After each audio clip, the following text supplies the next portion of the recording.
Olá, veja este argumento.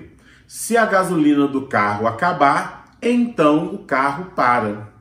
O carro parou, logo a gasolina acabou. Esse argumento para você é válido? Confira no vídeo de hoje.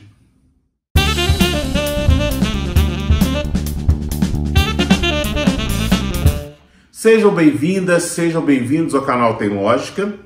Nós damos sequência a esse vídeo dos anteriores, onde nós fomos nos aprofundando na construção de argumentos, da construção de pré-requisitos para um bom argumento. A partir do vídeo de hoje, nós veremos alguns exemplos mais comuns. E falaremos hoje das condicionais. Veja os seguintes exemplos para esclarecer melhor o que eu acabei de falar. Vamos então aos nossos exemplos de afirmações condicionais. São afirmações que têm essa forma: se P, então Q. Em vídeos anteriores eu já abordei um pouquinho a respeito dessa forma e vocês vão perceber aqui agora.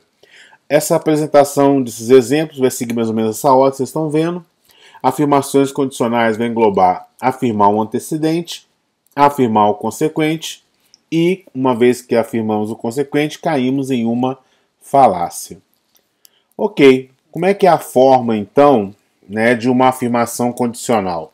A afirmação condicional seria se P, então Q. Eu estou usando as cores para que vocês possam acompanhar melhor.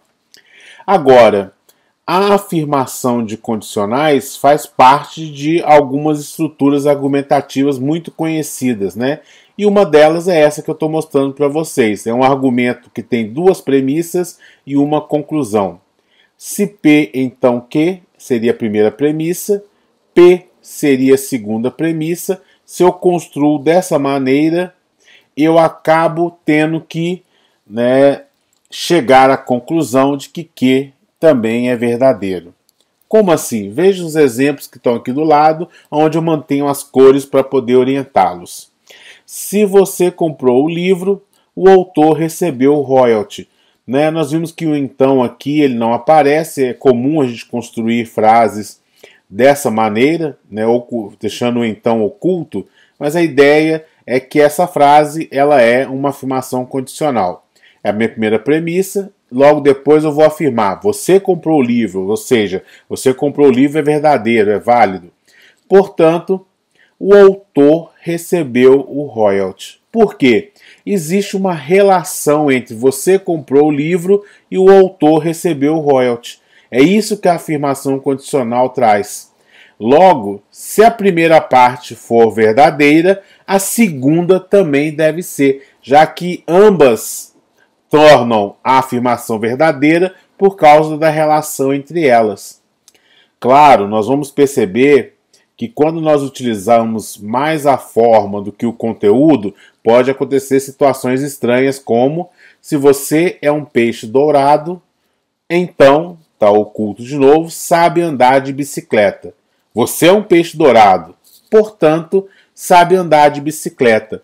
Nesse argumento, você é um peixe dourado é falso. Entretanto, caso a relação entre você é um peixe dourado e sabe andar de bicicleta é uma relação que eu estipulo como sendo verdadeira, caso você é um peixe dourado for verdadeiro, nós temos que aceitar que saber andar de bicicleta também será verdadeira. Essa é a grande questão aqui, E é isso que nós temos que destacar. Ao fazer uma afirmação condicional e depois afirmar o antecedente, nós temos, pela forma, que concluir o consequente. Ou seja, quando uma afirmação condicional é verdadeira, não significa que seu antecedente seja verdadeiro, mas sim que é verdadeiro a relação entre o antecedente e o consequente. Uma outra frase, que aqui é uma afirmação condicional e que vai implementar isso que eu acabei de mostrar para vocês. Se René Descartes está vivo hoje, então ele está com mais de 400 anos. Bom, a primeira frase ela é falsa, ele não está vivo hoje, consequentemente ele não tem mais de 400 anos. Entretanto, eu posso construir essa relação, ela fica verdadeira. Caso ele estivesse vivo hoje, ele estaria com 400 anos. Então, quando eu tenho uma premissa que é uma afirmação condicional e eu consigo perceber que a relação entre o antecedente e o consequente é verdadeira, eu posso construir o argumento se P, então Q, afirmar P, nós temos que, pela lógica, pelo que nós analisamos até agora, concluir que.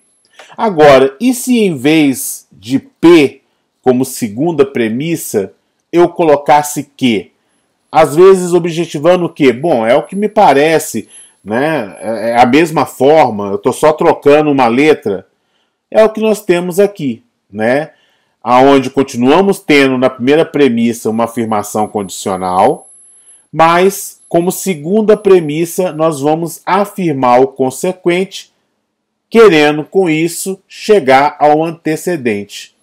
Exemplo, se o carro ficar sem gasolina, ele para, ele queima o carro, né? Primeira afirmação. Segunda afirmação, o seu carro parou, portanto o carro ficou sem gasolina. Bom, aqui agora surge o problema que nós vamos ver da falácia por causa da forma, né? O carro parar pode ser por falta de gasolina, mas pode ter outras causas. Não é só por causa da falta de gasolina que um carro pode estar parado. Ele pode ter batido, pode ter estourado todos os pneus, pode ter quebrado alguma peça. O de baixo, se ela secretamente me amasse, então responderia minhas cartas. Ela não respondeu as minhas cartas, portanto, ela secretamente me ama. Bom, de novo, afirmar que ela não respondeu as minhas cartas não quer dizer que o motivo fosse que ela secretamente me amasse. Poderia acontecer alguma outra situação, como ela ter sido impedida, né, as cartas terem sido roubadas, perdidas, né?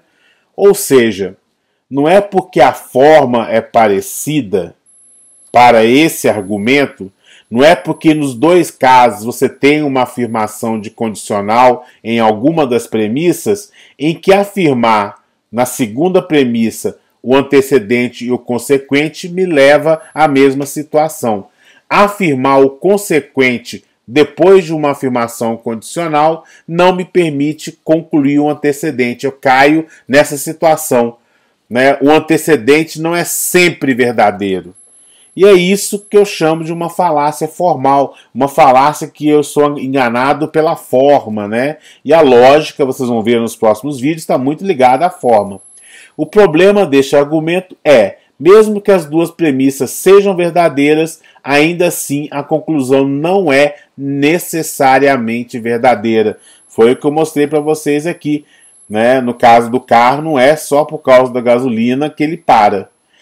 Esse necessariamente verdadeiro tem algumas implicações filosóficas, que aqui eu não vou adentrar ainda, vou ficar muito dentro de um cenário, de uma lógica clássica, né?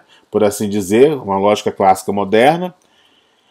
Portanto, afirmar o consequente no argumento que usa uma afirmação condicional não é uma dedução confiável. Eu não posso acreditar que P é verdadeiro sempre, né? Isso me leva à situação de um non sequitur, ou seja, não se segue à risca.